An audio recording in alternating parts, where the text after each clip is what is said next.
can we start a stop loss at the first lower low on the, I guess, on the default, what we would call the default time frame, right? Which is your chart, right? Your chart, whatever you're running your strategy on, whatever you're running your indicators on, whatever the chart is that you're running stuff on, that is your default time frame, right? That's your primary time frame or your default time frame. So, right, so everything's on a 10 tick chart here. So if I go in, not strategies, sorry, I want to pull up the indicators. So if I add the swing highs and lows indicator, so we can see those lower lows and higher highs. There we go. Right, so can we start a stop loss, off at a lower low? So for a long trade, right, start our stop loss at a lower low using the default time frame, and then start trailing but using a higher time frame for the trailing. Yes, you can, but you have to have a swing point indicator, that runs on that higher time frame. All right. So the swings, highs, and lows does not have any way to set its time frame. It only runs on the chart that you put it on. So you would need a custom swing point indicator where you can specify what time frame for it to run on, and then you can use that in BlackBird. So you can use multi-time frame indicators in BlackBird, but I don't have any examples of a swing point indicator that runs on a higher time frame or runs on a secondary time frame, to be more generically correct there. So to do that there,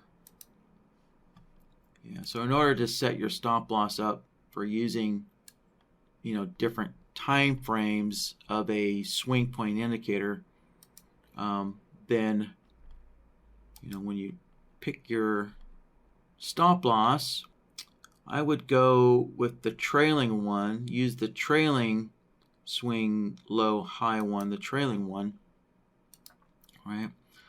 And so in the initial placement, right, so there's the swing, that this is basically, you can see if you look at all the settings, these are all the settings for the swing highs and lows indicator, right? So BlackBird has a direct tie into using the swing highs and lows indicator, which is the reason why we have to include the swing highs and lows indicator with our installer, because it's hooked directly into BlackBird and Bloodhound.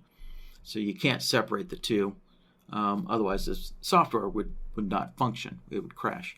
So again, the initial placement is set to using the swing points on your default chart, on your default time frame.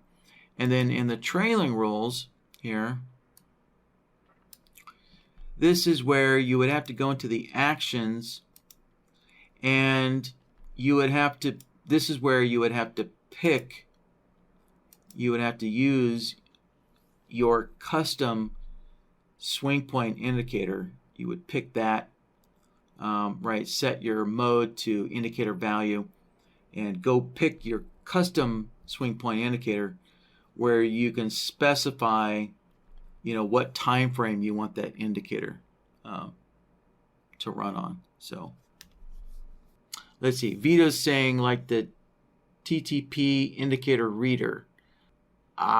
Maybe. I've heard, I know from secondhand information that a lot of people have had issues with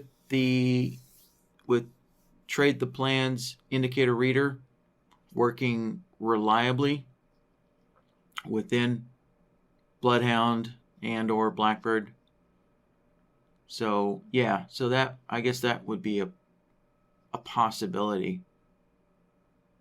So, but I do know that there's been some issues with it, and I don't know. I haven't talked with Daniel in a long time, so I don't know if he's managed to work out all those issues. But that's between you and Daniel there, Vito. But yeah, that sounds like a possibility. So.